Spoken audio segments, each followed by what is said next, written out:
Hey folks, so, hope I don't make anybody motion sick here with my rocking in my chair. That's an ADHD thing, and I have to do this. Like, I can't just sit here like this and make a video. I can't do that.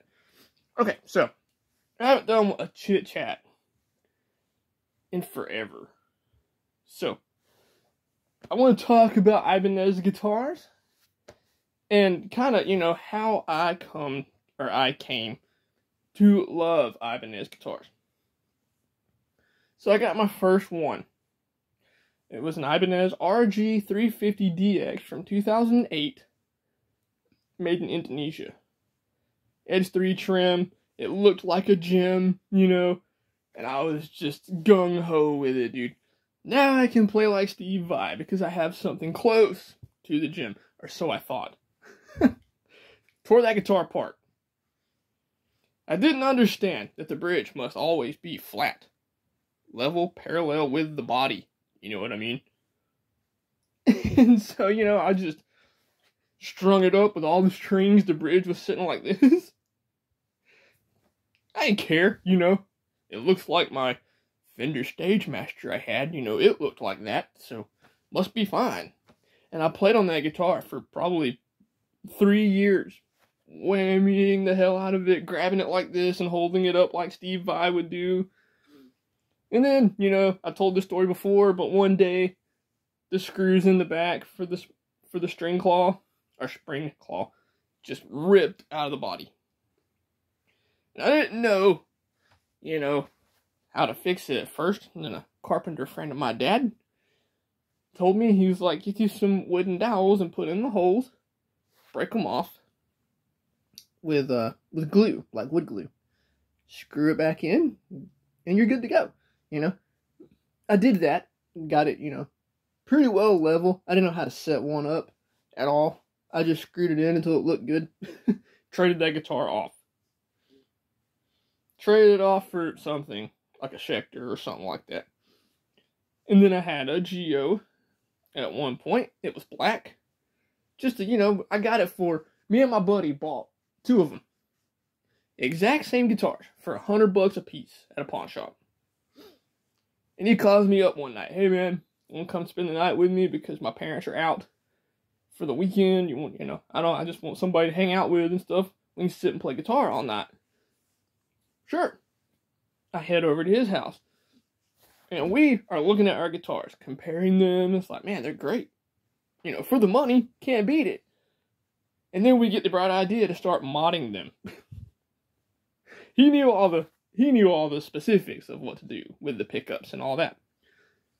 Put a bridge pickup in mine that was a PAF DiMarzio. I think it was. Or some DiMarzio pickup for the bridge. I wasn't but like 16 at this time. And I was like, dude, it's, I screwed it up and down to get the height right, but it still wasn't as close as I wanted it, so I decided I'm going to put tinfoil up underneath it. And we're like, yeah, that works. Put some foam in there underneath it. Dude, it fried the pickup. Because I wanted it to be hotter. Because I had played a guitar with active EMGs at the time, and I wanted that sound. But I didn't have a guitar with active EMGs, so put some tinfoil on it, give it more voltage, should be fine. Dude, it fried that pickup. And knowing now what I had, I should have my ass kicked for doing that. And then I got an RG320 FM from a local guitar shop. And I didn't know how to work on them. I didn't know how to get the bridge leveled out. I didn't know anything about action and intonation, none of that stuff. And I tried to tune the thing, and it just constantly up like this, or way down here like that. And I was like, I gotta find somebody to help me figure out what's going on and why I can't get this thing in tune. Because, I've tuned many Floyds that were original Floyd or licensed Floyds, and it worked perfectly. And then I take it down to the store where I bought it, tell this guy I met, hey man, can you set this up for me? Yeah, sure. I'll do it for $80. Okay, cool, paid him. He did it. He asked me, what you want on it. I told him Ernie Ball 9s. And he was like, well, what about your action and stuff? And I just told him, I didn't know anything. So I just told him, set it up like you would set yours up. Because he had an RG 1570 Prestige that I thought was just amazing. Love that guitar. I love watching him play it. I couldn't play it because he was left-handed. He was like, okay, I'll set it up like I do mine for you. And I'm playing, some backup guitar. I had like a Hamer or Jackson or something. And it took like a week. And I was like, God, man, I really want that new guitar back. I want to play that.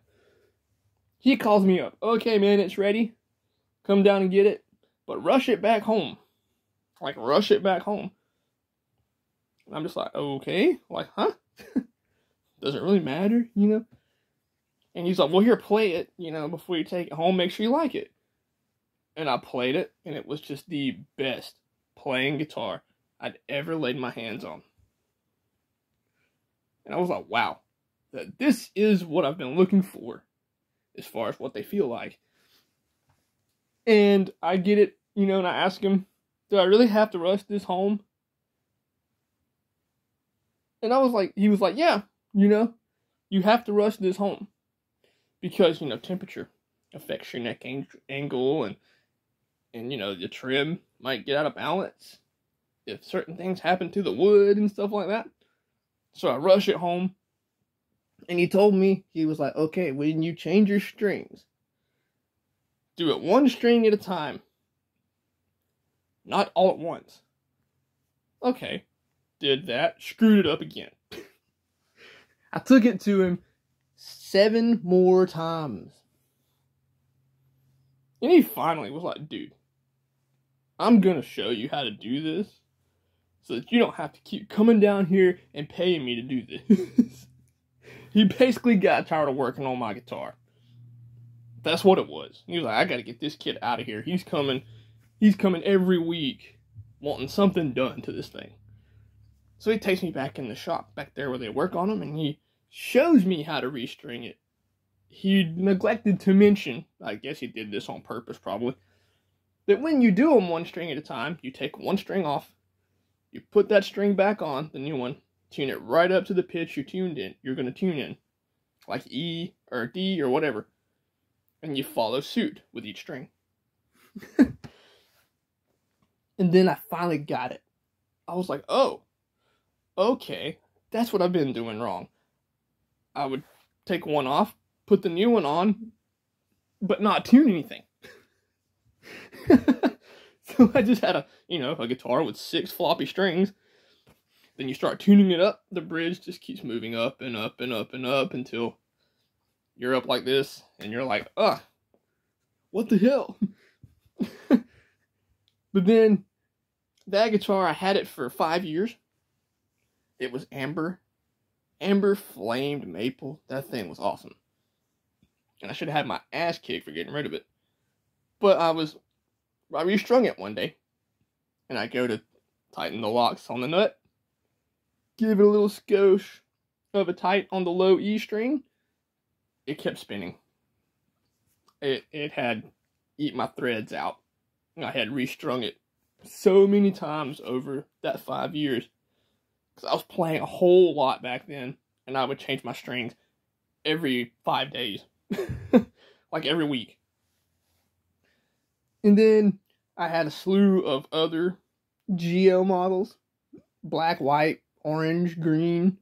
And then what other ones have I had? Let's see. I gotta think back.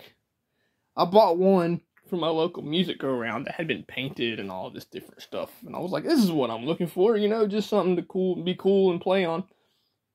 And I never could get the thing to work right. Like, no matter what I did, the high frets just would not play. It was like, it wasn't even a rattle or a deep fretness. It was a ping sound. Like it was touching so low that it was touching the pole piece of the pickups and everything. Even though the pickups were at the right height. And then my dad tried several different things, shimming the neck and stuff like that to get it to work. And I finally just took it and traded it off or sold it. And then we come up to, that's the last one that I had with a floating trim as of 2018, yeah. Had a couple of RG fixed bridge models that I can't remember what model they were. The RG3 and RG2. And one was white, one was red, and one was black. Really cool. I liked those a lot, but I wanted the bar, you know. And then I started getting into ESP, Kirk Hammett, you know, had a couple of those. Always came back to Ibanez. I love those guitars. It's almost like you play one of them and you get it set up right and get it feeling good for you. You don't want anything else in your hands. I've had an RG8 that was really good. You know, it was a good guitar. But I just couldn't hang with the 27-inch scale. With the 1074 gauge that they recommended me at Guitar Center. Because I didn't know anything about 8-string strings. I didn't know if they even made different gauges or anything like that yet. I've got one sitting right over here right now. This is an RG8 that's terrible. Terrible build quality, man. And then my first high-end Ibanez came to me in 2021. The RGR 652. The weathered black that I have, that you guys have seen on my channel here. And I opened the case. It's set up to drop C tuning. And I was like, wow. And I touched the back of the neck. And I was like, I've never felt anything as smooth as the back of this neck. And I start playing it. Every fret works. It needs no adjustments. Even after coming all the way from Fort Wayne, Indiana, down to Georgia. Everything's perfect. Every time I've restrung that guitar, it's been perfect. Nothing has changed. Except slight intonation adjustment on one string that I've had to do once or twice since owning it in 2021. And then I got my RG 550 that's under the bed. Road Flare Red. Reissue, you know. And I touched the back of that neck. I'm like, wow. Super smooth. And the frets work. Everything's great. It holds tune. And then I've got my 7-string in the floor that's, in the case, of course, that's a Prestige RGR 752. Same thing. Smooth as glass. Holds tune perfectly. Needs no work. I had to do one small intonation adjustment so far, but that's been it. And no matter what I play, I got a Les Paul sitting over here that sits in the corner most times. Because I can't stop playing my Ibanez's. Have a JS series that I did a video with a little while ago. It's a great guitar. It's made in Indonesia. The back of the neck, super rough. It really is, for mine, because mine's a 2020. But why do I love them so much? If you're willing to put a little money into your guitar, like say $9.99 to $16.50, you get a much better instrument than you've ever touched. The only one that I own right now that maybe isn't on the same level is my Music Man. My JP15, which is USA, and it is, you can tell, it's a world-class instrument that the build quality is unprecedented. But for Ibanez, once I got my first Japan, or even my first well-set-up Indonesian model, I was hooked. Like, I can't not have them. And even now, I look on Sweetwater, or I'll go to Guitar Center, and look at Ibanez's. I know I don't need them. I know. I've got no freaking room in here to put another Ibanez or any guitar. But I got like a wish list that's a mile and a half long of all the ones that I would want. And you know what's at the top right now? The top of that list right now is the Pia, the Ibanez Pia. Because I've never owned a gym. I've played a gym. I played a Japan one at Guitar Center years back. Awesome guitar. Played a Seafoam Green Indonesian Premium down at Music around about a year ago or two. Great guitar. It was awesome. Played a Gym Junior in 2017. Not such a great guitar. I mean, it felt good. You know, played on it for a while. Hit the bar. Going down. Fine. Pulled the bar up a little bit. I mean, just a little bit. Blank top string went down to a C. Nope, not buying that. Put it back on the wall. It's almost like once you get, most people, once they get an Ibanez Japan guitar, you kind of become a snob in a way. Where it's like, dude, you know, if it's not Japanese, I don't want it. And I guess that's why I love them. I've got 3 Japanese Ibanezes. The 7-string I have here, the 6-string that's sitting over here, and my 550 under the bed. And they're my go-tos. They're my go-to instruments. The JS is up there too, but if I'm playing the standard tuning, the 550 is my go-to usually. Over my JP15 some days. Other days, I feel like the JP15 is all I need. But it's a mad disease. It's a mad disease. It really is. But for Ibanez, I've never really been disappointed. Except for this RG8 that I have right now. And then the fiasco with having to get 2 of the JS240. That's what really turned me off of the Indonesia stuff. But that you know, it could have just been my luck. I'm not trying to say that Indonesia built Ibanez's are bad. Because my buddy Matt just got a 470 in that Tokyo Midnight. And he's having a few tuning issues with it, but I played it over here at my house. And from what I can tell, it's a very well-built instrument. And it plays really well. He had Sweetwater set it up for him, you know, and it's got nice low action. And you can get around on it quite well. So, I'm not trying to say they're bad instruments or anything.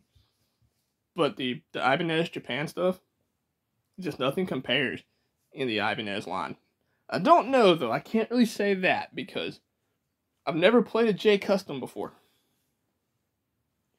So, if anyone sees this, that's an Ibanez fan like me, and you own a J Custom, can you let me know how they compare to the Prestige line? Because, you know, I've seen them on Sweetwater. They all got 5-star reviews, as far as I could tell. But I just love them because the 3 Japanese ones I have, the quality is consistent with them. I mean, yeah, you know, my 550 might have a little fret buzz, but that's because of the low action. The Prestige I have, both of them, have some fret buzz. Freaking chair. Because of low action. That's all it is. The frets are good. Frets are level. Everything. And I've been playing guitar for 23 years almost. And Ibanez has been the biggest part of that playing experience. Had a few ESPs. I've had quite a few Epiphones, the Les Pauls, and some Squire Strats. A Mexican Strat or 2. And then a couple of Les Pauls. But I guess I just found my first Ibanez. Love how they feel, love how they sound, and love how they play. And I've just been hooked ever since. That's why I love them so much. Their quality is just consistent. I don't know, I mean, the 8-string I have over here, I'm pretty sure that the reason that guitar sucks is because FedEx didn't take care of their crap. They probably threw those boxes around, you know, and just, whatever, it's just a box. Then when I opened it, the guitar is almost unplayable. I took the neck off, trying to get that gap between the neck and the body to kind of close a little bit. I figure maybe it needs to move this way a little. Nothing happened. But then the neck, when I took the screws loose, just backed them out a little bit. the neck went like, just like that. The neck heel was sitting up like this. So the people must have dropped the box this way, and it comes down and slams the back of the headstock. And it took the neck and made the neck go just a little bit. And now I can't get it to reset. Because I guess it, it must have happened in the first day of shipping. And it has sat like that for 3 days. And then when I got it, I was at work. So it sat here at my house all day long with that neck like that. And I guess the temperature in here was quite different from the shipping, coming through different states. And the wood just kind of acclimated to that. So I might get it out and mess with it some more someday. But right now, it's just my beat around 8-string, because I can't play an 8-string all that well anyway. I just wanted to get on here and do a little video about why I love Ibanez. They're just a great company. Their quality is amazing. If you buy Japan, they're perfect. Indonesia can be hit or miss. But from what I'm seeing now, from their newer stuff, pretty dang good. My buddy Matt's guitar, that thing's almost comparable with my 550. The only thing I wish is that the Edge 02 was a little more responsive when you hit it. Because, all of us that have the original Edge, or the Low Pro Edge, you know how responsive that bar is when you touch it. It's very sensitive. Whereas the Edge 02, it flutters and stuff nice, but you kind of have to push on it to get it to drop down. But very solid trim. My JS 140 that I gave my nephew in there, it's got that trim, and I've never really had any issues out of it. My buddy Matt was playing his the other night, and he did a bend at the 22nd fret on the high E string, and he said that the whole guitar went out of tune. So I guess maybe when they strung it up for him, maybe they didn't have that string in the bridge at the right spot. And when he bent up, that string moved to the right spot and caused tension loss somewhere. So that's just what I wanted to talk about. I hope it's not a bunch of rambling bullcrap. But go out and buy you guys an Ibanez. If you've never had a floating trim, get you one that has the Edge 02 so you can learn. They're great learning platforms. I mean, even if you don't like it, you can learn how that bridge works. Learn how to set it up and all of that. And then when you get ready to really go after your trims, and you want to get you something that's a little more money and stuff, a little bit better quality or whatever, when you get that original Edge, you'll know how to keep that thing maintained, how to keep it level. So take care, and thanks for watching.